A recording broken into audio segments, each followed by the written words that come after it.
Ladies and gents, boys and girls, good morning. Happy Sunday. Happy September. We've made it to September 1st. We've officially made it to the Burr months, if you will. But what that also means, we've made it to the first Sunday of the 2024 college football season. I'm Chris Phillips. He's Dave Shumate. He is Cole Thompson.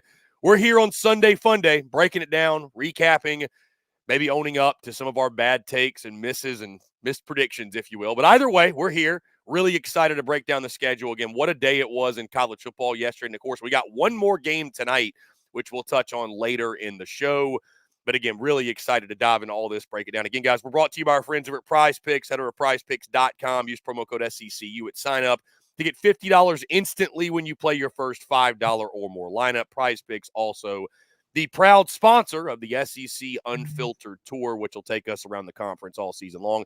And, of course, guys, you're tuned in, but make sure you like, rate, subscribe, do all that good stuff. Check us out on social media, right? You can also find us on podcasts, and stay tuned to all of our content with SEC Unfiltered. Like I mentioned, guys, we're talking everything that happened yesterday, breaking it down, reacting. I am Chris Phillips. He is Dave Shumate. He is Cole Thompson. Boys, how we feeling on the first Sunday morning of the SEC football season? Man, we had some games. We had some pretty good games, good action across the board. It's always fun to get your feet wet, get to see it week one, overreactions. Obviously, we'll hear that all week with Florida, with Texas A&M from an SEC standpoint, probably South Carolina a little bit too with their performance against Old Dominion. It was just fun to see some football. Disappointing, though, from what in the output we thought the SEC would have. I mean, at least us. I mean, we all picked Florida. Me and Cole picked A&M. Obviously, you picked Notre Dame, but across the board, good day though. Fun, good football in Georgia. You got to feel good about them. They had a dominant second half performance. Kirby Smart can still go to the film room, show his guys on things, show his guys some things they can improve on. I think they were kind of the winners of the day from a standpoint. But overall, good day. But I mean, if you're a Florida fan, you're waking up real happy. If you're an A&M fan, you feel like, man, we got a long way to go offensively. And if you're a South Carolina fan, next week could be troublesome. I got a rant of a lifetime that we're going to go on later when it comes to Diego Pavia. I'm just sorry. Diego Pavia is awesome. Can we just all admit Vanderbilt football winning yesterday is like one of the top 5 moments? And Diego Pavia just said a statement that Auburn fans are probably rolling over in their grave right now saying, holy crap, we got to play him again. Holy crap, we got to play this dude again. That is basically their Baba Yaga. I honestly believe that at this point. Yeah, checking that Vandy score, guys. Obviously, again, for those that don't realize, I'm in Gainesville, Florida still. We'll be trekking it back today. But being at that game, checking that game on the phone and tuning in as much as I could, it was hard to believe. Was that not to interrupt you, CP, was that the shocker of the day for y'all? Like, how could it not be? How could it not be? Factoring in like Miami beating Florida that bad. Not that Miami won the game, but was that the shocker, Vandy? That was easily because listen, like what happened in Gainesville and College Station. I maybe didn't pick it, but I could have seen it coming. There was no world where I saw Vandy beating Virginia Tech coming. And the confidence in the first half cover. I took Virginia Tech minus 12.5. I thought Virginia Tech would definitely win the game. And the confidence that the Hokie fans, you know what? This is what you get. This is karma for you commenting on our preview video. It's not Va Tech. It's not Va Tech. So that's why I made it a point in the post game to be like, Vandy beats Va Tech. Like, it's Va Tech now. You know what? Imagine if you were a Virginia Tech fan and you planned that trip preseason probably with your buddies. You're like, boys, we're about to go to Nashville. Just easy dub. We're going to have some mimosas, and we're just going to pound these dudes. We're going to be 1-0 against the SEC. We're going to go comment on the SEC Unfiltered channel, tell how big of idiots these guys are. It's going to be a phenomenal week, and then it just didn't happen. Bro, they were.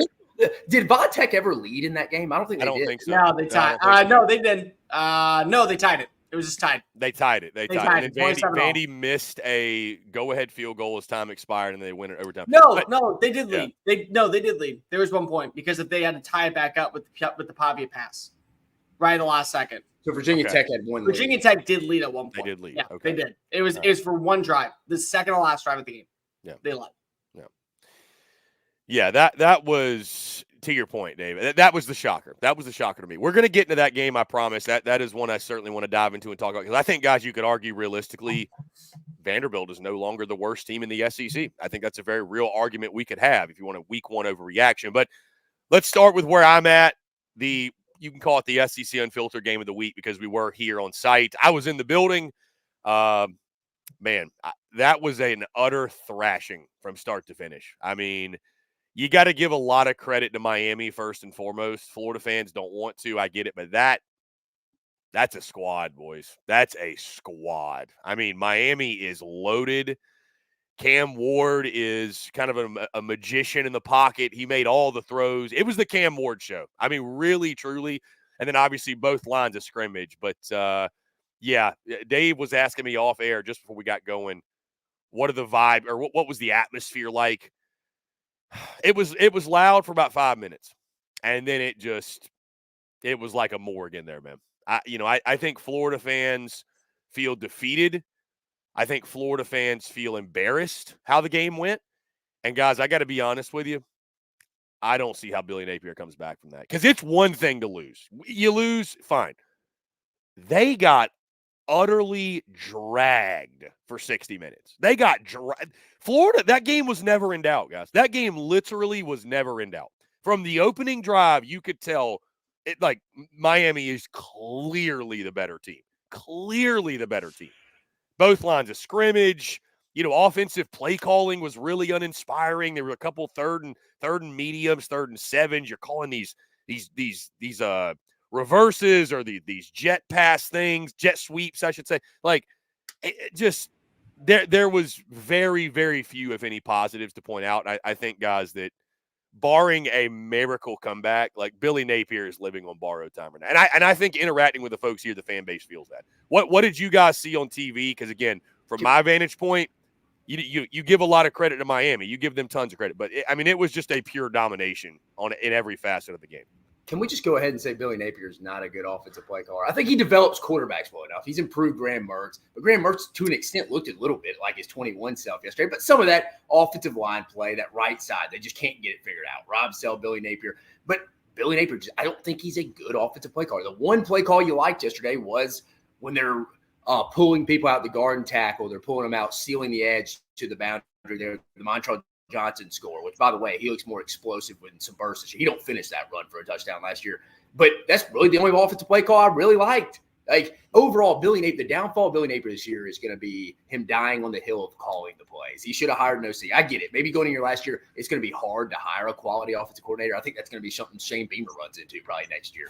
But from this point with Billy Napier, I think, dude, he's going to die on that hill calling the plays. And for whatever reason, Miami looks light years ahead of them, personnel-wise. I think we all knew going into it. If we were playing on a neutral field, we'd all have taken Miami's 1 through 40, 1 through 85 roster against Florida's. I think they're better across the board. And I said, if this game was anywhere else, I'm probably taking Miami. I did not think like that. I tweeted it. Me and Cole talked about it in the postgame. That was the worst script that you could have written for Billy Napier in game 1. You saw the president, or the interim president at the University of Florida meeting with him after on the field a little bit. I don't know, maybe after they don't want to do that after the potential A&M game, which in 2 weeks for both those teams, that's kind of the season a little bit there. Must win. We won't talk about that, but man, I was a little disappointed also too with the defense overall a little bit. It was just like the coverage bust and stuff a little bit too. It looked a little bit like the similar stuff you saw with Austin Armstrong when he was Han Solo last year. But now you're adding Ron Roberts. I would love to hear the dynamic of those two, how that's been working together. Again, I don't think Florida's probably as bad as they showed yesterday. But man, boys, we know we look at that schedule. It doesn't get any easier. So I don't know, man. It's like y'all saying, I don't know if they make a change this year because the interim president, Scott Strickland, who knows? But it's early. I don't want to talk about that. But specifically yesterday, Miami looks like a national championship contender week 1. Cam Ward looks like he's leading the Heisman candidate again week 1. We could have Garrett Nussmeier or Miller Moss come out here and make us forget about that tonight. But I was very impressed with Cam Ward. I did not think he could go in there in the hardest environment he's probably played in. People who were there, you said it, see Philly. Mike was telling us in our group, it wasn't that loud. But Cam Ward, dude, that guy had ice in his veins. He was impressive yesterday. He was the most impressive player from Saturday for me. Miami, man, that schedule, I would be shocked if they're not winning the ACC at this point. But to Florida, just disappointing. It looked like the same old crap. Y'all remember they called a timeout out of a TV timeout. It looks like some of the same crap that it's like, hey man, you didn't have as many penalties as you had against Utah in the opener last year, but it's just the same crap. Who calls a timeout out of a TV timeout? It's stuff like that, the little stuff. I think Florida just wants a new flavor at this point. It's gonna be tough to overcome what happened yesterday. Let's go through the numbers. 25 first downs compared to 17 for Miami. 50% conversion percentage on third down compared to 9. Total yards, 529. Passing yards, 385. Total rushing yards. Let me just make this clear. Florida had Florida had fewer yards total than Cam Ward had going into the fourth quarter. Completion percentage, 83%. Yards per attempt, 10.7. Turnovers in the game, 2. Rush attempts, 4.4. Penalties, 2. Turnovers, 2. Possession of time, 34-30. Where am I supposed to be finding this positive stat line that shows me sense and stability? And I'm just going to make this clear. Miami's a top 10 team. Oh, I get it. I get it. We've been the butt of everyone joke saying Miami's going to be in the playoff this year. Everyone got made fun. You see all the people on Twitter go through every single comment section to say, hey, you put Miami in the playoffs. Yeah, because that's a playoff team. They didn't have Ruben Bain after the first drive. They still were able to kick the living dog crap out of the Rammers. Pressure rate was through the roof. The consistency in the passing attack was stellar. The run game, which I called a weakness, well, let's just go ahead and make this clear. Averaging 3.6 yards per run when you take out the 3 rush attempts that were for first downs by Cam Ward compared to an 11.5 yards pass attempts per game is a weak point. And the crazy part is you have 4 dudes that are still going to be better than probably anybody else besides Montreal Johnson on that field by the season's end. And I'm just going to make a statement that I'm kind of tired of seeing people beat around the bush about. I get it. It's year 3 for Billy Napier. I get it. It's year 3 where you're supposed to see the progress move in the right direction. And I get it. You're supposed to understand this is a tough schedule. This is a schedule that is definitely supposed to be one of the more challenging ones in college football. So let's give a break. Let's give a little bit of a break to Billy. It's Florida. It is Florida football. Florida is supposed to be competing for national championships. They're supposed to be SEC contenders right alongside LSU, right alongside Alabama, right alongside Georgia, Tennessee. You now throw Texas and Oklahoma into the mix. And we're just saying that going 8-4 is A-okay down in Gainesville. It's just fine and dandy for everyone to just see that Florida team be a quality 8-4 roster. No, it's not. No, it's not. And what's really crazy is that you had a coach who decided to go psycho on Twitter last night by retweeting a tweet about himself, who lost 15 games and brought the Gators to 2 New Year's Six bowl games. But because if he decided to, quote unquote, quit on the team because if he didn't believe in recruiting at the high end level, you now are watching as your recruiting system has taken a step back. The transfers that are coming on in aren't progressing the same way they probably would underneath Dan Mullen. And the guy that you hired as his replacement now has as many losses as him, and we're not even through the 3rd season. It's desolate. It is panic mode. It is DEFCON 1. And yes, I'm not going to go ahead and say that Florida can't find a way to turn this around. I'm not saying that they don't have the pieces in play to where they were just lost to a better team. But you do not feel good this morning of the sense of direction Billy Napier is taking this roster and the consistency of this roster. And to be completely frank, you need to bring somebody in there that can bring Florida back to the days of what we expect down in Gainesville. And I'm not sure who that is. And I know that you guys are going to go ahead and say Lane Kiffin, and I get it. There's people that are going to say, well, Lane Kiffin, he wants to leave Oxford, Mississippi. Yeah, okay. Well, maybe they don't want him in Gainesville, just like the whole conversation was they didn't want him in Tuscaloosa. Maybe there's a reason why he's still in Oxford, and it's not because of, he just wants to wait for the right job. There are other coaches out there, and honestly, there's a coach right now in Stillwater, Oklahoma that I think might get a better shot than anyone else. Colbert, yeah. You think our boy, you think our guy, you think Gundy gets that job? That's the first phone call I'm making if I'm the new AD. That is the first phone call I'm making. Yeah, I don't know if he would. Hey, you got to go out and fundraise at Florida. I don't think he's willing to do that this late in his career. But that's a conversation for another day. No, you know what I was disappointed personnel-wise, too? I thought Elijah Badger was fine, but does it feel like Florida has no vertical threat in the receiver game? Like nobody can go win vertically. Elijah Badger and Trey Wilson are the same dude. He's at 1A, 1B. There's explosive jet sweep guys, make you miss yards after the catch. But there's nobody that's going to go win a one-on-one battle, one-on-one down the field that I see right now. I mean, guys, I think we got to think, too, this might be DJ Lagway's team moving forward, depending on the severity of Graham Mertz's injury. He went out with a concussion late in that game. So, to Cole's point, there's a standard in games. Well, I mean, it's completely lost. I think you have to recognize this is no longer 2004. Like, this is no longer – you can't say if the guy doesn't win 10 or 11 games, you got to fire him. But it's – Florida's so far from what they should be. They're so far from it. They're so far from it. That like that to me is the point. Is that again? Why do you think people were gassing up Florida so much going into the season? Because we thought that there was change, and honestly, the changes that were made were positive. And the whole point is, but it's kind of the beat writers around the program, right? They look different on defense. It's like, but at the same time, didn't we see the same thing said last week about beat writers and those that are progressing on the team and reporting about another Tallahassee squad down in the Sunshine State that decided to lose to a Georgia team that did go 2-0 and did start off the year, and maybe we were undermining a team like Georgia Tech, but there is a little bit of a difference.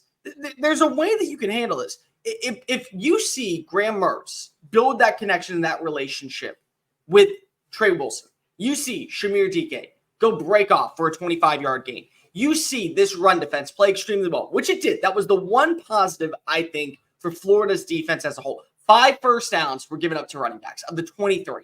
5 first downs and one absolutely explosive running play. Besides that, it was all Cam Ward. When you say that you lose a game, but you lose a game by 10 points, but it's close, and that there's somewhat of a development and that it's a back and forth battle, couple of good punts, great field position, you're pinning Miami deep at the 1, and they're having to work 99 yards to push their way down the field. That's a way that you feel confident. But you had 2 drives. You had 2 positive drives of the entire afternoon. One was the Montreal Johnson touchdown run, and the other one was the punt down at the 2-yard line. Besides that, Miami was able to win at every single destination, and it didn't matter how they got to victory. They just pummeled you into oblivion. And honestly, this is why when you see people go back and say, why did you have Miami in the playoffs? That's a top 10 team. That's the problem. That's top 10 team. And you expect Florida, with the branding, with the NIL collective, with the way that the boosters care about the program, you expect them to be a top 10 team. And I'm not sure if they're a top 10 destination in the SEC right now. And the crazy part is, let's go back to this gentleman. Tennessee got better. Tennessee looked awesome on offense yesterday. You play them. You now see a quarterback by the name of Brock Vandergrift slinging it around the yard like no one's business in Lexington. You play them. Texas won 52-0, and there was a more eruptious applause in the third quarter when Arch Manning took the field than after the Montreal Johnson touchdown. You play them.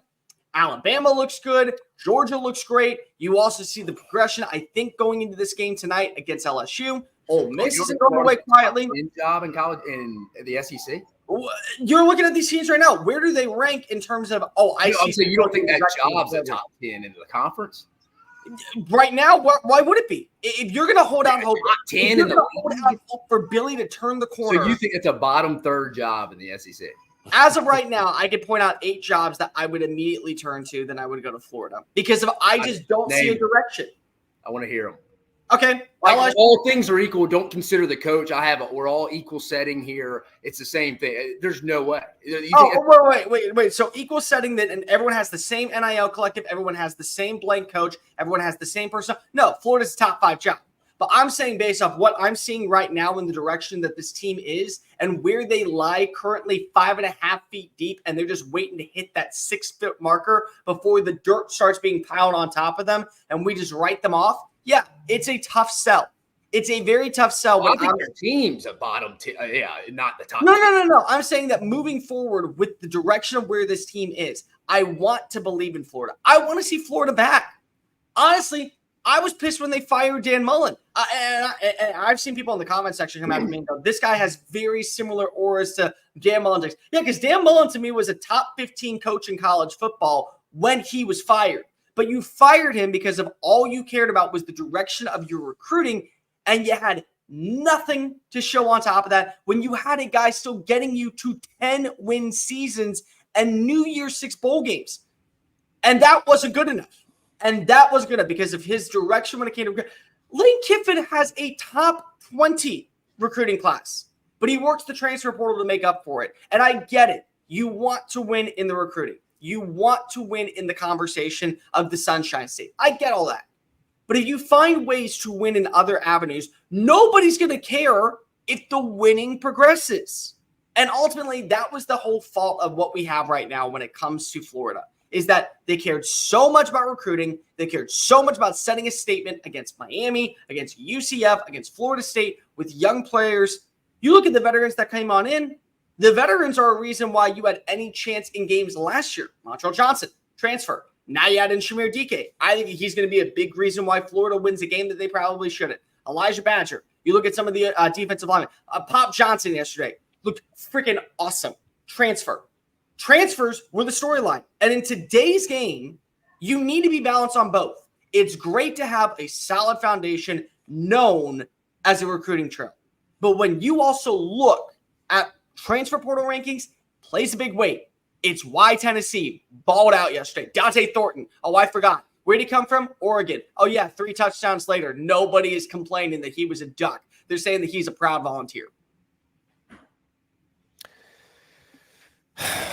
Yeah, it's dark times in Gainesville, boys. It is dark times. I think it's time to move on from Billy. I do. I think that I don't know if you make that move mid-season or if you make it end of season, but I don't think he comes back. And I had them 5-7 in the preseason. I say that was spot on. I mean, that looks like a 4-8 or 5-7 team.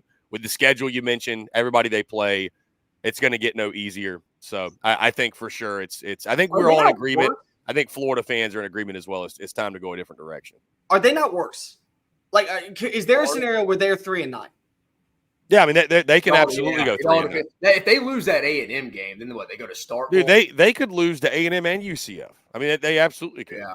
I mean, I think that UCF one's the one that'll be it. If they lose that, I think Florida has talent, but I mean that thing is just completely discombobulated. So, all that fall camp and off-season talk about how improved there were a lot of people came on to Florida strong late. Like, it was kind of like, watch out for Billy and the boys. And again, I mean, you talked to them over there too. They were confident. Me? I'm not calling. I was the one that said that. No, I think a lot of people are like, I had a 6-6 ultimately. I gave him another win towards the end. It's that offensive line that Rob sells his dude, man. And again, some of these guys just get too loyal in this industry. It's just a lot of those guys just come from that Billy Napier tree. It is what it is. I mean, but yeah, disappointing in Gainesville. Can we also agree, and Dave, you can answer this better than anybody else, finding the right offensive line coach is like finding a diamond in the rough at this point. Like finding an elite offensive line coach is basically hitting the jackpot for any offense. It was one of Jimbo Fisher's downfall today. Once Josh Henson left to go USC and they brought in Steve Adazio, it was a whole crap show. Wave the white flag. Yeah. Like, as much as we talk about Mike Elko's departure from that program, losing Josh Henson, that was a big reason why you went 11-12 underneath Jimbo. We'll see our boy Henson tonight. All right, boys, let's get off Florida and talk Georgia. They dominate Clemson. Stop hammering the Gators. Yeah, 34-3 in Atlanta. Thoughts on the Dogs? My biggest takeaway, I think, from the weekends, Georgia still runs college football, man. I was not surprised at all by what we saw. Mentioned the stat about when Georgia's got more than 7 days to get ready under Kirby Smart since 2021. They're 10-0, and 7 of those wins by 22 points or more. What'd y'all see from Georgia that you liked outside of essentially everything? Dude, it's got to be the most fired up this Sunday morning, or even yesterday as he was riding the bus back to Atlanta. Kirby Smart. You dominate the second half, but it wasn't like your Oregon game from 2 years ago where it's like from start to finish, like, man, I got to go pull some stuff to really find some stuff to get on my team when we meet on Monday.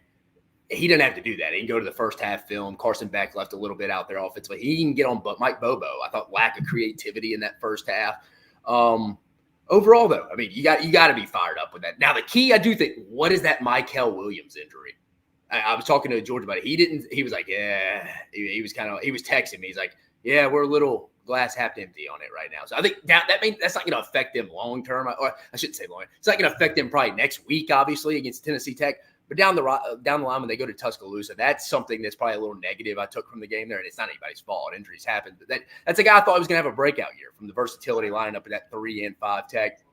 But overall, dominant second half. We can all say that. Dominant second half.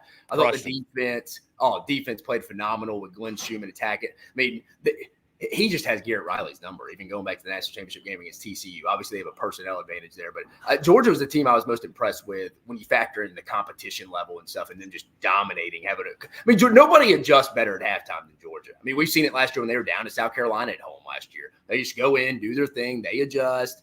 They're come out, they're going to make more adjustments. They're going to be better than you. So, they're that team in college football right now can just flip a switch and just be totally different from one half. They can't be like, oh, man, they may lose this game. They'll go off and steamroll you and go off a 24-0 run, just kind of dominate the second half like we saw yesterday. Me and Cole talked about that. I'm not really dead on Clemson yet. I wake up this morning, I still think it's going to be Clemson-Miami in the ACC championship game. I think that Clemson defensive line has something you can hang your hat on. That schedule's not going to really – I think Clemson's going to be able to collect some wins. Maybe I think Cade Klubnik won't ever be able to beat a really good defense, but I think he could go win enough games if Garrett Riley and him can get it together to go play for the ACC title game against Miami. I mean, I think Miami's in the class of their own right now in the ACC, but I just impressed with Georgia. Well, I mean, we'll see. They got what? Tennessee Tech, Kentucky, and then Alabama. That's what we'll probably get a real feel that Alabama, not overlooking Kentucky, but I think that's going to be the real next time we get to see really what Georgia's all about. But no, I was impressed with Georgia. They bounced back in the second half, and that's what good teams do. How funny was it that the two transfers single-handedly could have beaten Dabo Swinney just with Dabo from the young coaches? Because again, that's what happened. You had a touchdown pass to Colby Young that comes on in for Miami. You got a touchdown pass from London Humphreys. 14-3 would have been the final score. But what you love about Georgia, or hate about Georgia if you're an opponent that has to face them, their second half adjustments are second to none. They don't make the same mistake twice. And they really didn't make the same mistake twice after watching it unfold on the field during the first quarter. Like if you go back and you watch several of the plays that weren't working with Branson Robinson or whether it was Nate Frazier, they immediately started to run against it. They said, nope, we're not going to do that again. This is a game where we need to set a standard, roll out passes. If it didn't work to the boundary, okay, well, let's go target the middle of the field. There was just something about making sure that we don't catch ourselves slipping and finding ourselves in the same area of mistakes twice that you can appreciate about Georgia. And that's a veteran team that understands we see it, we understand it, we're not going to beat ourselves. We're not going to beat ourselves. And then again, second half adjustments. I thought best part, watching how these young freshmen are going to be factors. And it kind of just reminds you of years in the past when you would watch a Malachi Stark come on and not have to worry about what his number was in terms of age. You just wondered about the number of tackles he was going to make. Michael Stark, Michael Williams, when he came in as a freshman, you didn't really care about how old he was. You cared about how many pressure rates he get in the backfield. Nate Frazier, he looks like probably the best running back that has come on in as a straight recruit since DeAndre Swift.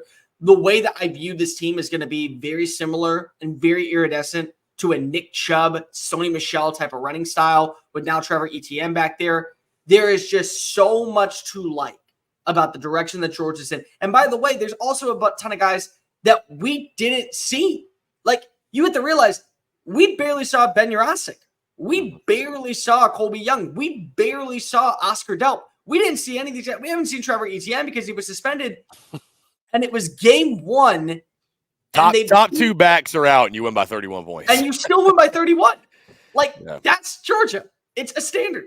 And so when people are like, you're so nitpicky on Georgia, because you kind of have to be just to say there were some mental mistakes. But the reason why you don't say it was an A-plus performance is because you didn't score every single drive like Arkansas. But still, if you look at what Georgia did, the nitpicking is saying we're going to take these small little minor tweaks and you're going to be the most elite team that we have ever seen probably take fourth in the SEC. And by the way, you play Alabama in Alabama's backyard. They won by 50+, and I still would say Alabama loses by 10 to this roster. It's just that's the separation between these two. Most games you're going to see this year is, in my opinion, a clear-cut varsity 6A Texas high school, has their own stadium, built out with their entire booster collective. That team versus a 4A school that you're drawing up just to go ahead and get butts and seats. Like, it's a practice squad. That's Georgia's standard. And I think Georgia did it. What game do y'all feel the most confident Georgia could lose in right now? Still Texas? Did you say y'all was Alabama? I think it's got to be Texas on the road. It's got to be it. Yeah. It's Texas because of it's in Austin. Yeah. That's it. And again, the way that we're talking about Miami yesterday, switch it. Like switch it. If it was at Miami, nobody would have any doubts. If it was in Sanford, I wouldn't doubt it at all. I'd say they win by double digits against Texas. Yeah, that was a loud start to the season. I mean, and you feel like in these games, man, Kirby wants to come out and make a statement. And that's exactly what he did. I mean, that's to your point, Dave mentioned, but the defense suffocating. Absolutely. So Clemson's got their own issues with Garrett Riley and Cade Klubnik and, what they've got going on offense, but take nothing away from Georgia's defense, man. They were dominant. Again, I think Georgia just reminded everybody, oh, by the way, we still run college football. We're still the team to beat. Even though we weren't in the playoff last year, didn't win the title last year, we are that team to beat. So wildly impressive in all facets. Guys, let's get to the big upset. The Vanderbilt Commodores shock Virginia Tech. Diego Pavia over 100 yards on the ground, 34-27 in overtime. Shame on us for doubting Vandy and nobody on this staff picking Vanderbilt to get the win. But guys, in all seriousness, man, what a game, what a win for Clark Lee. Desperately needed a signature win like this. And guys, all of a sudden, you look at some SEC schedules out there, and Vandy's not a guaranteed win for many teams in the SEC. No, I need to go back and watch that. I had it on the quad screen on YouTube TV during the Georgia game. But, no, I mean, I just asked y'all, were they up most of the game? And they were. They felt they controlled the whole game. They were up 10-17. I feel like majority of that game obviously had a chance to win at the end. But when Clark Lee probably did the opposite of what – from a standpoint – did what Billy Napier probably should have done. He made a good coordinator hire, zigged when everybody else was zagging. We saw the New Mexico State offense with Tim Beck, that OC, brought a couple guys over. Cole mentioned Diego Pavia. That guy did We are going to say his name right because that man has earned the respect. Diego Pavia. It's more like a triple option base, and it wouldn't shock me at the end of the year if our guy Diego is leading the Commodores in rushing at the end of the season. But no, I mean, give them credit. That's the biggest win of the Clark Lee era by far. I need to go back more in depth at it. I've looked at some box scores. I had it on, like I said, in the background and was keeping an eye on it. But, man, I mean, I took Virginia Tech minus 12.5. I kind of like Vandy to come out. I didn't think they would just get smoked from the get-go because that's they're prideful. And then Clark Lee took over the defensive coordinator spot. So, I mean, more props to him. I mean, what Vanderbilt, I feel confident they get one SEC win at this point as we talk on Sunday. Is it South Carolina at home? I think that's all of a sudden a winnable game. Yes, I think it's a very winnable game. A very winnable game. Yeah, but no, I mean, you got to be fired up. That was an awesome win. If you're Virginia Tech, you got to feel like, what the hell, man? But no, that was a massive win for Vanderbilt. I need to go back more in depthly and watch it. But no, big win. Chris, if we cut up any clips from this show today, this is the one that I need done. Give me the Diego Pavia love, Cole. Come on, here we go, give me the Diego Pavia love. Let's go. All right.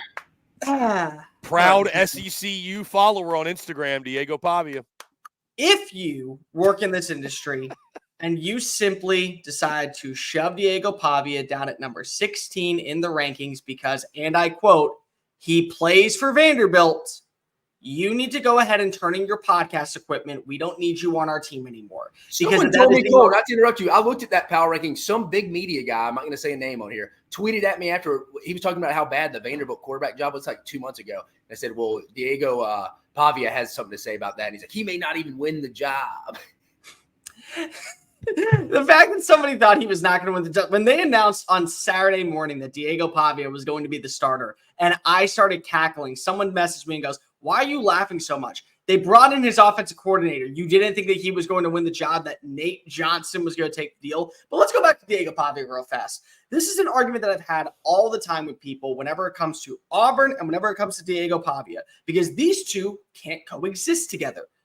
You say that Diego Pavia marches on into Jordan-Hare Stadium, one of the most hostile environments last season, and throws for over 200 yards, finishes with 3 touchdowns, and beats Auburn by double digits. And people say, well, Auburn just wasn't prepared for that game, and the Auburn was looking ahead of the Iron Bowl.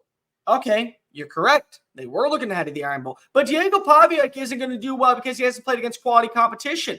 So you playing in a backyard environment like Jordan-Hare Stadium, regardless of who's the opponent, and he wins and outduels Peyton Thorne, that's a bad quarterback. Do you see how the argument doesn't work? Let me just go ahead and read you off the stats real fast. An 81% completion rating for 190 yards, 11.9 yards per pass attempt, a passer rating of 167.2, 2 touchdowns through the air, 1 touchdown on the ground after leading his team with 104 rushing yards. So for those of you that have done the math at home, nearly 300 total yards of offense against a team that returns 97% production and over 88% of production on defense. He looked consistent. He looked poised. He never seemed to feel the pressure. The man decided to step on up in overtime and take it himself. Number 2, running it in for a couple of points.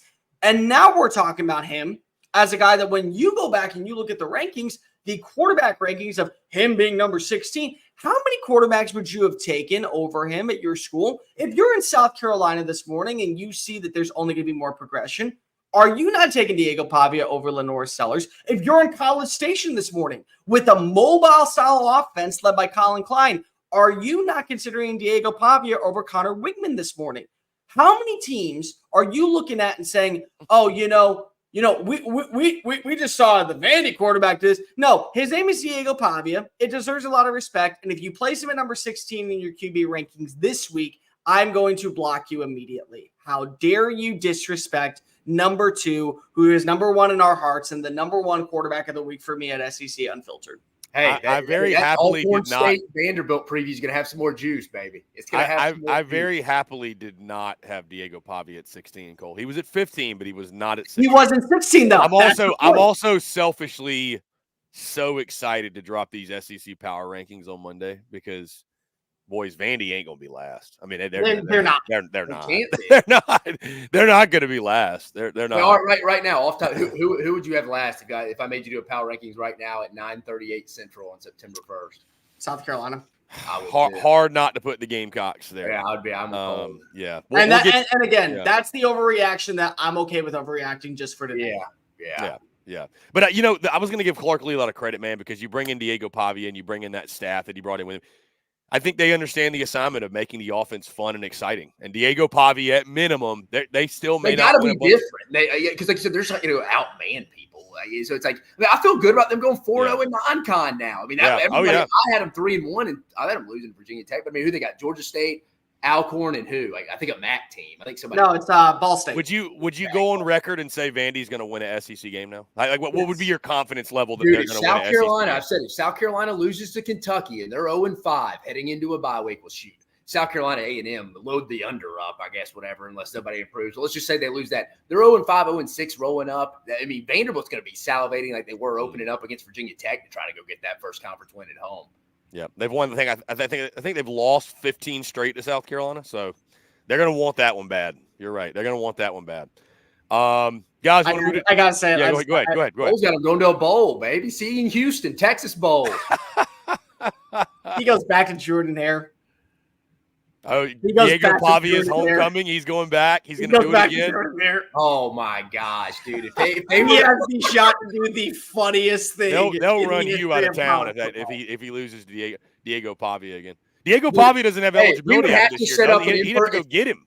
Chris, we got to get this done. If this happens, if Vanderbilt gets 2 conference wins, they go 4-0 non-con. They're 6-6. They're at the Texas Bowl. Cole in Houston in Cole's backyard. We got to get him an exclusive. Got to go. He's going to Texas. The bowl, the media day. He's going. I might have him rocking a Diego Pavia jersey. Yeah. He has the shot. Well, I'll get credential on other people who run this stuff. He has a shot to do the funniest thing in all of college football that weekend. Can we just agree that it would be like that is like WWE Wrestling Mania storyline of the year immediately to walk on in there and throw for another 300 yards and win. You got to think Hugh's going to be game planning for that game. Like, God, not this guy. I think after what you saw yesterday, he has circled that game and go, that's not a sleeper. Pavia's a run. That is Pavia. Hugh is already preparing. That is Bobby Yaga to a extent. Damn Pavia, indeed. Guys, let's talk what happened in College Station last night. This was kind of the game, I feel like, of the weekend in college football. A&M Notre Dame, and here's what I'm not going to do. I'm not going to take like some victory lap because I'm not happy that Texas A&M lost. I'm not. I'm not. No, Chris, I see the sweat on your face. You've been running. You've been lapping around. Dude, but I mean, I feel like I was the only person that picked Notre Dame to win the game. Well, And to be fair to you, all offseason, you've been, I just need to see it from A&M first. just give them an opportunity to, like, why are we putting these crazy expectations?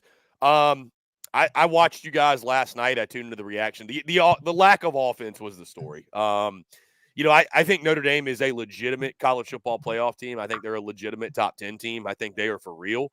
A lot of physicality in that ball game. Obviously, that was really fun to watch. But where are the explosive playmakers for Texas A&M? Like who are those dudes?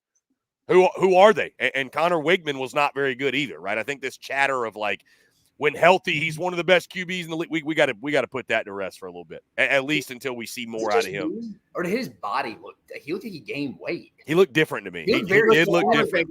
He looked bigger. Yeah. So, bigger. Yeah, slower. Yeah, he looked a little huskier. But I will say, and again, I heard y'all talking about this. Positive, the defense is going to be there all year. They've got dudes on defense. Can the offense hold up there into the bargain and catch up? That's going to be the big question. Again, but see, that's the thing, though, guys. I'm not going to overreact on Texas A&M and say, like, the sky is falling. I said it all offseason. It's game one of year one. Like, they're not going to be – I don't know why people thought A&M was going to be buttoned up enough in game one of year one of a new head coach to go out and beat a legitimate top 10 team. Now, if you felt like Notre Dame was overrated – and they're not as good as that, then I guess that's a different combo. But, like, I went into this thinking Notre Dame was for real, and so I'm not surprised by the result. And, I think Notre Dame honestly should have been the Vegas favorite. I think it was a swing and miss by Vegas. I think they capitalized on the whole Kyle Fields, the toughest place in the country to play. You know what, guys? Being at the Swamp and then watching that game, home field matters. Do not get me wrong. But I almost think at times we make too much of it because, guys, all it takes is one drive or one big play, and that crowd is silent. They're not even a factor if you can take them out early. So, just saying, man. And especially like this whole Kyle Field #1 thing. Let's see A&M win some more games at Kyle Field. Before we're talking. I got caught in.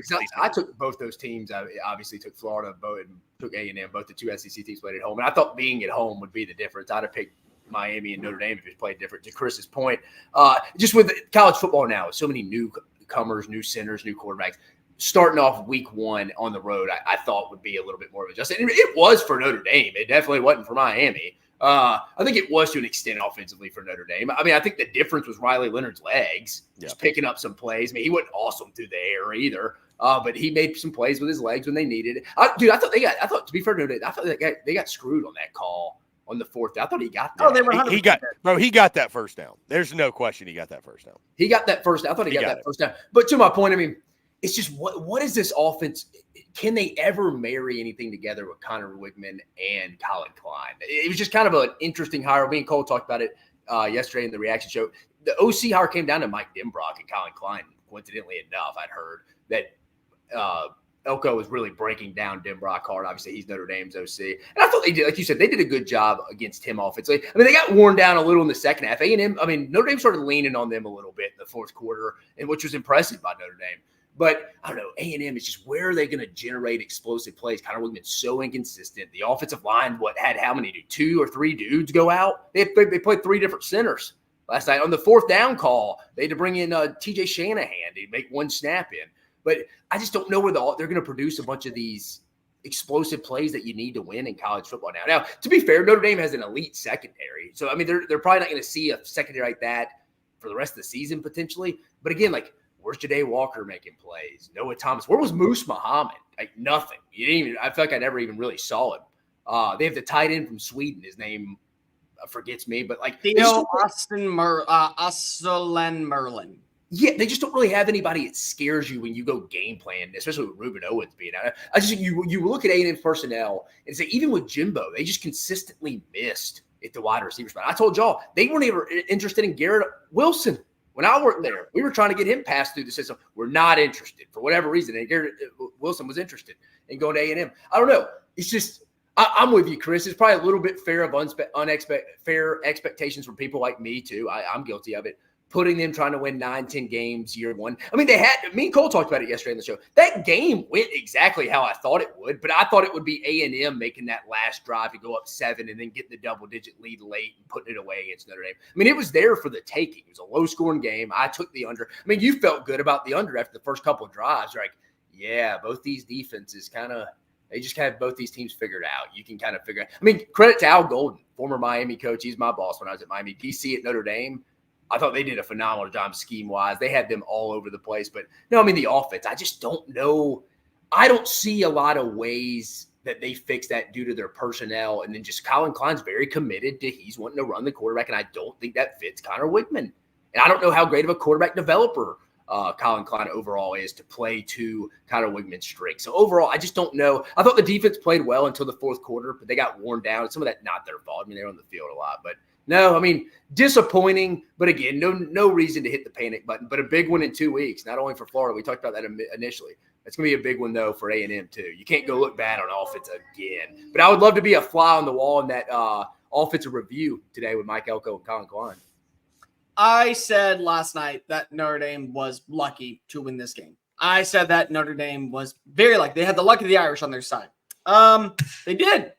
And I'm going to say that because of how many careless penalties did they make and still not fall on the sword. That was kind of they have 11. They had 11 total penalties, and I think 9 came from the offense. They have a young offensive line. They lost their starting left tackle, and they're starting a freshman, a 4-star freshman, and he's able to hold his own for the most part to give opportunities for Riley Leonard and Jeremiah Love in the run game. They had a team that was filled with unknowns, anomalies per sense, and they still were able to capitalize in what is a hostile environment and punch their way late in the game to score, separate themselves, and get a 10-point victory. That's top 10 team in college football. And the crazy part is, for Notre Dame, that might be the toughest defense that they face all year. For A&M, that might be the toughest defense that they face all year. So we could see them get better. The problem is that even if you and I disagree, and I know there's going to be people that will all say Notre Dame's overrated. You're right. They probably are in a sense. But you get a win on the road against an SEC team. You don't lose 2 games. You're going to the playoff. If you're an 11-win team, just ratings will determine where you sit, and you don't lose in a hostile place. You're going to the playoff. And that offense is going to get better. Mike Denbrock's got the dudes. I mean, we didn't even see Mitchell Evans do shit last night. Like, there was nothing. And that was a tight end that forced Holden Stays to transfer to Knoxville, Tennessee, and he's going to be a factor. Jaden Greenhouse is there. Jeremiah Love's going to get better. You have guys like you added in a couple of wide receivers this offseason. The Florida International kid, Chris Mitchell. They're going to find their way, and their defense is elite. I mean, like, we got to stop giving credit. And I said last night, Tennessee and Arkansas would get these players. Yeah, I'm not saying they do any more. What I'm saying is that Notre Dame wasn't known for getting these elite secondary players. They were good in the defensive line. They were good at the linebacker position, but they didn't always get those top-tier defensive backs. They have that now. Benjamin Morrison is going to be a first-round pick. Xavier Watts showed you last night why last season he led college football in interceptions. He makes great plays. And I think the part that's really important that we take away through all of this is that, yes, A&M's defense looks good. And if you are an opponent, you now have the game plan for that because Mike Elko is going to have his team prepared. That was the one caveat of bringing back Elko. The anchor of what was the highlight of Jimbo Fisher's era was having a defense that knew how to corral and force you to make mental mistakes. And they did, and they consistently did. But there are 2 parts to every single offense. There are 2 parts to every single story. You didn't execute on the offensive side. You didn't have weapons. And by the way, I'm tired of seeing people just go after Connor Wickman. I get it. He looked awful. Less than 150 passing yards. Wide receivers weren't getting open. You never had a curveball. You never had a changeup. You never saw somebody break. Was he sick? What, he puking on the sideline? He was. No, he did puke during the game. That was pretty gross. Yeah. A&M sucked. Like A&M's offense sucked. It did. It was abysmal. And for me, as somebody that loves watching defensive showcases, that was an elite performance. Like, the problem that I have, and what makes me sad, is that we are going to now have these expectations for A&M defense to deliver like this every single week. And you may not get an elite performance like this again from the Aggies, and you may need your offense to step up. But it wasn't all Wegman's fault. It was a new play caller that didn't know how to work in certain receivers. It was receivers not being able to win off the line of scrimmage. They never had a second gear that they were able to turn to. It just consistently felt like there was a great offensive identity and nothing else defensively. I mean, nothing else. There was Cole, great. But you're Cole. You're literally making my point of why I didn't pick A&M. Yeah, exactly. And why I didn't understand why everybody was just thinking this thing was just going to pick up and be running. Like you're literally making my point. And I'm not singling you out. I'm just saying, like, that's why I never understood all this crazy hype. Like, I never understood it. Never understood it. So, because you're right, none of those things. Elko was annoyed. You could tell Elko was annoyed with the offense play calling all night. What did he say? Run the fucking ball. Even at the end of the game, you could tell, dude. He was just like, "Let's get out of here." He said, "Run the ball." Dude, Elko as a head coach, dude, his facial expressions are awesome. Dude. It took me back to my time with dude, he don't hide those emotions. You can tell he's on his face. When they picked up the big third down, 3rd and 7, or 3rd and 2, or maybe 4th and 2, they let Riley Leonard go pick it up. You can tell he's looking at the replay on the screen, just like, yeah, dude. I think you got to give a lot of credit to Marcus Freeman too, man. I thought he dropped his nuts in the second half. I mean, going for those 4th downs, I thought they took the fight to Notre Dame. Dude, I thought that offensive line for Notre Dame in the 4th quarter dominated. They were much better than anybody expected. Other positive for A&M, Nick Scorton's a real dude. Yeah, he's a real dude. So is the Will Lee kid, the corner kid from K-State. Yeah. I'll tell you what, Shamar Stewart, positionless player. Yeah, Shamar Stewart was nice. He was nice. He was game wrecker. Like that to me is going to be and that's kind of the beauty of Texas A&M's defense. Which again, I get why you bring back Mike Elko. They just have guys that literally will line up anywhere and find success. That is the one blessing that you have with all these young players. They can line up on the outside. They can run stunts. They can run up as a forward I-tech. They can run up on the inside shoulder of a tackle, and they will win their battles. Yeah. That is the fun part. By the way, the development of players, I think, is really, really, really interesting because of Scooby Williams, if you remember last year, was over-pursuing he was over-pursuing at Florida. He was missing tackles left and right. He wasn't making plays, and he was making arm tackles. Dude looked awesome last night underneath Mike Elko. The beauty of what is coaching is second to none. And if that's the version we're going to get moving forward to Scooby Williams, I'm not going to lie. Princely Uin Manley Ellen, when he ruffled some feathers down in Gainesville by saying I wasn't properly coached, he may have a point. Like, by the time that he plays for Ole Miss, he may actually be onto something. Because Scooby Williams was a night and day different player last night. Guys, let's talk Texas and Oklahoma. I know, again, they played inferior competition, if you will. And we're going to briefly kind of look over the rest of the SEC. Because, again, the big games we just discussed, the most noteworthy games, again, there were a lot of other non-conference matchups that were just completely lopsided. Although there was one that wasn't that we'll definitely highlight. But I want to zero in on Texas and Oklahoma for this reason.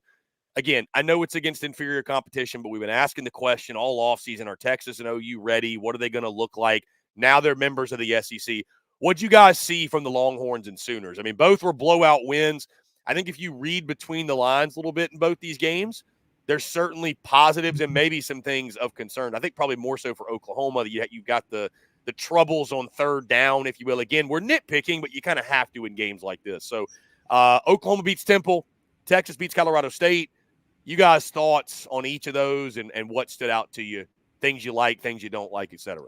Texas, that other game, I need to go back and rewatch. I had it on the quad screen with us. I had it on. I tell you this, to just real quick, to pitch the shutout when I heard all week was about the passing game and Torrey Holt, and I mean, I was I was just about to say. That's the thing. It jumps off just the Sunday morning reaction is the defense stepped up. Offensively, they did what they were supposed to do. I think Texas is one of those teams that you're like, yeah, they did what they were supposed to do because Colorado State's not a bad team. It wouldn't shock me if Colorado State goes and gets 4 to 5 wins out of the Mountain West, competing for maybe a potential 6-win going to a bowl game. I mean, I think they're a mid-tier Mountain West team. It's better than some teams play on week 1. But I was impressed with Texas. I think they went and handled business, did their thing, like you said, CP, did a good job on defense, especially on the back end. Oklahoma, it's like you said, that's what stood out a little bit. That first half, 0 for 7 on third down. It was bad on third down. But again, first game, you kind of got to expect it a little bit. I mean, Temple's not a good football team, but still just working out some kinks. I mean, I think the Jalil Farouk injury could hurt them potentially. I think Deion Burks is going to come on, but they could need Farouk down the line. The defense, dude, again, that defense has the least amount of question marks to me of any defense heading into the season, really. I mean, they're solid across all three levels. Veteran guys, they just got to stay healthy. Really like their secondary. But no, I'm fired up for both those teams. But I think that Texas definitely was the one who delivered because I didn't expect them to have a shutout against a solid. From everything you read preseason, talking to people over there at Colorado State, they think they'll be pretty good on offense. And for Texas to do that, that's impressive. Oklahoma's defense is not great for Big 12. It's not good for the SEC. It's a great defense. You get 6 turnovers in a game. I don't care. We're talking about it. You have 6 turnovers in a game. When you do that, you're setting a standard. And much like we're talking about with Texas A&M, if the offense can pick up pace and find those mechanical little tweaks here and there, it's going to be fine. That's really where I look at Oklahoma as a 51-3 win. We can nitpick, and we will. But when you force 6 turnovers, when you find a way to just immediately get this defense all on the same page with new pieces and was a veteran standard, you're good. Like you are. I don't worry. Jackson Arnold, again, there's so many people that are going to overreact. He also had 3 touchdowns. Like, he had 3 touchdown passes to the new kid that came on in Deion Burks. If you haven't bought stock in him, I'm sorry, but everyone else is catching up. Everyone else is going to see what this kid's all about. It is Temple, so let's just go ahead and pump the brakes. It is Temple. It's one game. We're not going to really know, I think, much about Oklahoma and what their offense could be whenever you see them until they play Tulane. Tulane might be that roster to where at least we get a better sense of what direction they're going in before the matchup against Tennessee. But it was a solid overall performance to where you feel more confident that there is a positive direction. There's a positive direction offensively. Also, when you look at the defense, they're going to be able to stop teams. Texas, 10 receivers got a pass in the first half. 10 receivers got a pass in the first half, and one wasn't Silas Bolden. You need CJ Baxter? Okay. If you need CJ Baxter, great. You just throw the football. Like, honestly, and I get it. There was the interception that Quinn probably made. He's going to make that one dumb mistake every single game. At this point, it's very clear that he is going to have a blundering miscue, but it won't hurt the team. It will only gravitate the team. The defense, I thought, stepped up extremely well. I thought they played phenomenal when it came to third down conversions. You watch as these wide receivers all make plays. I mean, Matthew Golden was a dude that everyone seemed to forget about because of he wasn't Isaiah Bond, and he wasn't Silas Bolden, and he wasn't a 5-star like Ryan Wingo. And the dude had 2 touchdowns. Yeah, how about our boy Ryan Wingo, 70 yards? I mean, you look at Gunnar Helm, he's adding on in. You look at what you bring in with Silas Bolden coming in the second half. You look at what you have with Isaiah Bond. They just have weapons, and I get it. Colorado State's going to be one of those teams that we talk about that certainly is definitely not going to get the same level, but I don't really care. When you have an offensive identity like that, you can go toe-to-toe with anybody. And you know what? Again, we'll know more. The crazy part is I'm going to look at this game next week now in such a different light when it comes to Michigan. It is. Like, because that was one of the bigger takeaways, is if that's the performance I'm getting offensively, am I hammering the over on them to beat Michigan in the Big House? Because that was an ugly. Is it 5.5 still? What did it open up at this way? It was open in the summer. It was 5.5. Yeah, we'll get updated spreads today. I don't know exactly what it'll be, but I would also hammer Texas. I want to go back to what Cole said. I am really excited to watch the Jackson Arnold Deion Burks connection all year. It's awesome. It's awesome. It's awesome. So I'm very, very. That's going to be one of the. If it's underrated, it shouldn't be, but it is probably going to be one of the most underrated tandems in the SEC of big plays, explosive play. They're going to be. That's going to be the connection for OU all year. So, yeah, again, like you mentioned, I mean, both sides impressive. Again, when you look at the Colorado State stat sheet and you see they only had 74 yards passing and Torrey Horton only had 31 yards receiving. You know, after the way that we talked about them going in, I think that's definitely a sign of encouragement. You're going to face much better offenses and much better quarterbacks. And what have you. But I think that is definitely an encouraging sign. Yeah, that's what we wanted to see, and they did. That was impressive. You're right. It was impressive. Yeah. Not gonna deny that. Here's what I will say. What happens when they have to face off against another competition? Because Yeah. you know, we don't have to overkill it because it is Temple and Colorado State, but there were positive takeaways. I mean, because I'm about to overkill when we do our final thoughts. Like there was a quarterback that I believe is going to win the Heisman Trophy that decided to immediately seek vengeance on over 500 yards and a half. Listen, man, if Joe Burrow can do it and we give him his flowers, I'm going to give flowers to Dart Nato. Dart Nato looked awesome yesterday. Yeah. Yeah. So on that note, Cole, you kind of walked us into it.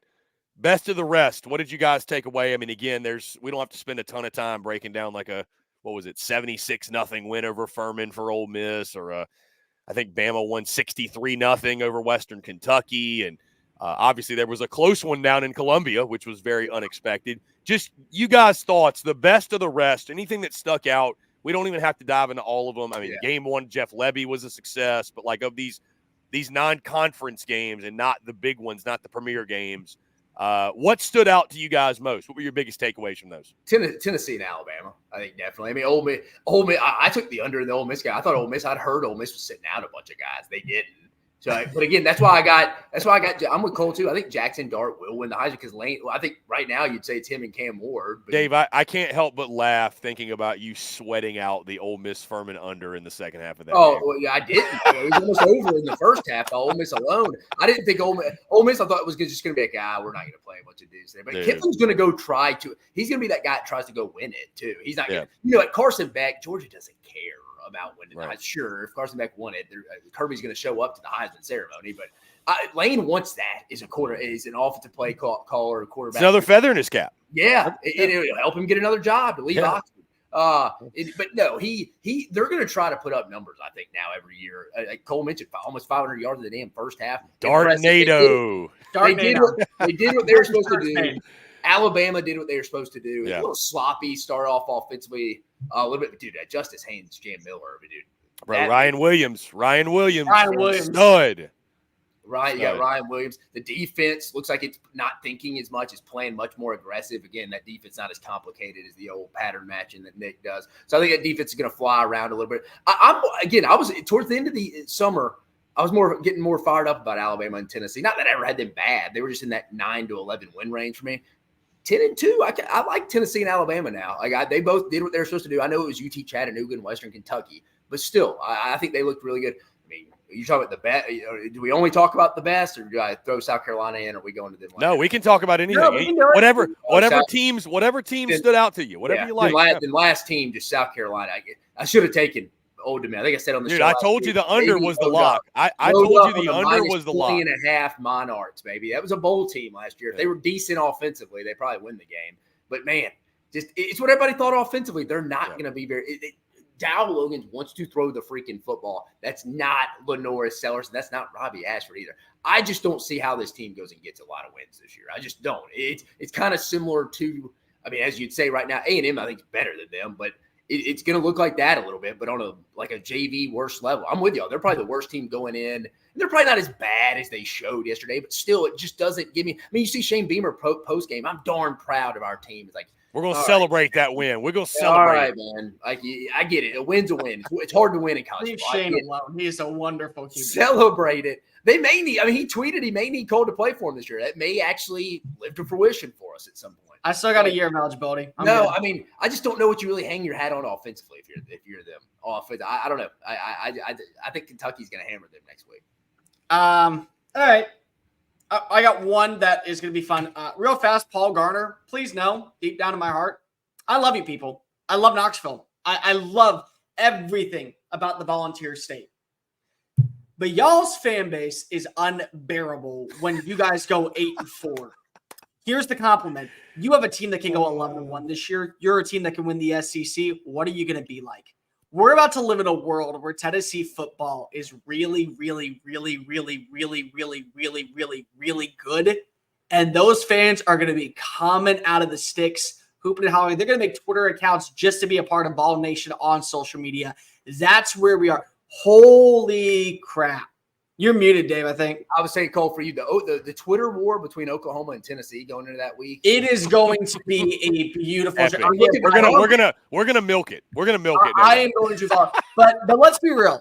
Yes, it was Chattanooga, but Nico looked great. Nico looked awesome. Yeah. And Dante Thornton, night and day difference from what he was a season ago. I think that was one of the biggest takeaways is that he's more comfortable in the system. He's more comfortable with it. The run game looked good with Dylan Sampson, 3 touchdowns. I get it. It's an FCS team. We're going to overreact a little bit. I still may have them losing next week to NC State. Who knows? That's going to be a showcase. Cole like prefacing he's going to overreact after he proclaimed that Mizzou was going to win the national championship. You know what? State. Yep, exactly. We're all going to see it. But at the same time, there's enough to really like about what Tennessee's offense is that you can feel positive direction they're going in. Another one that we haven't even talked about yet. Auburn's going to win a college football playoff game in the next few years with these young receivers. Like it may not happen this year. They may be an 8-4 squad. They may end up losing a game they shouldn't. But Malcolm Simmons, Perry Thompson, and Cam Coleman are awesome. Yeah. They are awesome. And they don't look as – we talked about what Ryan Williams did. If you want to talk about what Jeremiah Smith did up at Columbus with Ohio State, that's fine too. But, like, you throw them into the mix. These 3 were dudes yesterday. Like, they looked easily like sophomores that have been a part of a system for months. Just look at these numbers. Malcolm Simmons, 3 catches, 91 yards, 2 touchdowns because he also got the block punt return touchdown. Perry Thompson, 2 catches, 82 yards, big touchdown on the 70-yard play. Cam Coleman, 44-yard touchdown to begin his career. There is so much to like about the direction of Auburn's offensive personnel that they're going to be fine. It's not going to be, I think, this year. But again, you're looking like seeing this team for the future.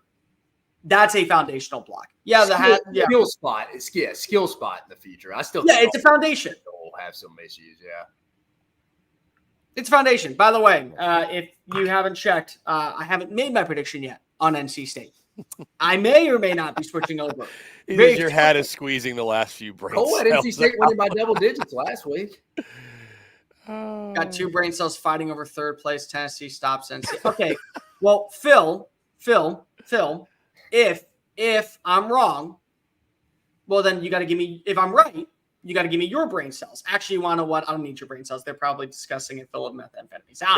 Yeah, Tennessee fans are going to make, we haven't gotten to predictions yet. We will get there soon, but I'll pray for you, Cole. I'll pray for you. I'm glad you brought up, by the way, Auburn's receivers. They were really good last night. I mean, again, it's Alabama A&M. Yeah, Alabama A&M, but them in Arkansas handled business. I mean, for Arkansas standpoint, you go in 10 you scoring on all 10 drives, touchdown against air is impressive. But again, those SWAC teams are so bad personnel wise now. But I'm with you. I mean, it looked impressive. I just can't. I was telling my buddy at Arkansas, he was texting me like, "Look at us." I was like, "Dude, I can't gather a lot from watching you play a SWAC team, brother." Real quickly, there was 2 delays in the Kentucky game, and Kentucky's offense didn't miss a beat. I think that was really good offensively. I think that the maturity of that offense is a very underlining selling point. Where you look at the West Virginia game, they came out after an hour-and-a-half delay, and they just looked dead. Kentucky didn't. I think that if you want to take one positive in that light, that's what it is immediately Kentucky's offense is night and day difference from what it was a season ago. And again, it's Southern Miss. I get it. But the fact that they weren't missing a beat, that's what you hold out hope for. That was the stop. To be fair to you, Cole, Southern Miss isn't bad on defense. Their issues on offense. Our boy Tate Rodemaker, again, really couldn't get anything going. The former Florida State quarterback had finished the season with them. He was the starter for Southern Miss. But Kentucky's defense looked about what we expected. Any other quick ones that you just remember, Dave? Just off the top of my head. No, I think we hit everyone because the Auburn was the one I was going to like. I had at the end of my notes here. I was like, we got to just mention, but you mentioned it with the receivers. You're right. No, I mean, we didn't talk about Thursday's action briefly besides Arkansas and Mizzou, but really just yesterday, I think we hit everybody. If there was one team that you're overreacting on just right now, positive or negatively? Yeah. Positive or negatively, team I'm going to overreact to. Probably Florida. I mean, I think at heart, they're probably not as bad as they showed yesterday. And I think some of it, Miami's a really good football team. Florida. I mean, I'll probably jump in that pool with everybody else. It'd be Florida as a team I'm probably going to overreact to in a negative way. From a positive standpoint, dude, it's probably Tennessee or Alabama, man. I know they only played Western Kentucky and UT Chattanooga, but I think both those teams, it would not shock me at this point if one of them, that game who wins in Knoxville this year in Neyland, if one of them is not in Atlanta. I know it's a bold statement. It just doesn't, I hate saying this. It naturally just doesn't mean as much getting to the conference championship game like it used to. I mean, seeding wise, but you can still get into it. Y'all know what I mean. But I'm really high on both those teams from a positive standpoint. Sorry, I'm just going to say it. Arkansas, let's have a chat next week. Let's have a chat next week, not this week against Pine Bluff. Let's talk it down a little bit. Go to Stillwater. Show Cole. Also, Mississippi State. If that's the offense that you bring out, I might have been a little wrong. I'm not saying I'm wrong because I know I'm not, and we all know that I'm right because I'm always right on everything. But I might have been a little wrong. So good game. Colonels did not cook. They got Sorry for the internet issues, guys. I was told. The State's got a But anyways, the team that I'm overreacting to, probably Vanderbilt, honestly. Probably the Vanderbilt Commodores. I think Vandy can make some noise. Has arrived and he is sticking around. See you in Atlanta in December. I think it could be Vandy. He is going to be leading his Commodores to the great Mercedes-Benz Stadium for the first time. Clark Lee turned the corner. By the way, congratulations to him. Calm plays, back in his own element, locking things down, and now you got a quarterback that you can trust. All aside, Diego Pavia, Cole Thompson's SEC Unfiltered Player of the Week. I agree with you, Cole. He's got to be.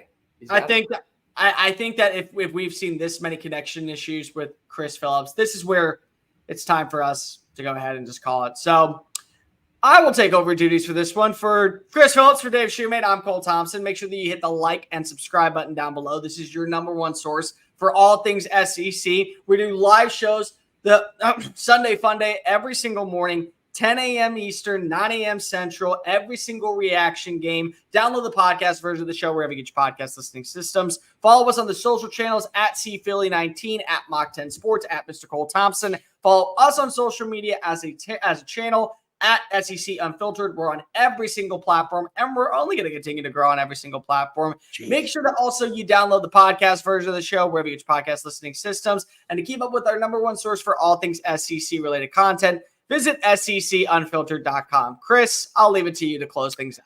Dude, I appreciate it, man. I apologize for the internet issues. It's been kind of interesting. It's been hit or miss, but yeah, guys, this has been fun. I mean, what a week it was in week one. Obviously, I mean, I know again there's some overreaction. We had a lot of FCS competition that we were watching, but excited to get into as the schedule heats up. And we've got LSU USC tonight. We've still got more football. Really excited for that game. Double-digit victory by the Tigers and Lincoln Riley on the hot seat. Yeah, I think we're all going LSU, but boy, it's a must-win. You talk about some tense feelings in a city, SEC city, if a team don't get it done. Baton Rouge will be unpleasant if the Tigers don't find a way to get that victory. I think they will, but anything else, guys, since I feel like I missed like the last 2 or 3 minutes, anything else in regards to biggest takeaways from the weekend, thoughts you're leaving week one with, anything in particular?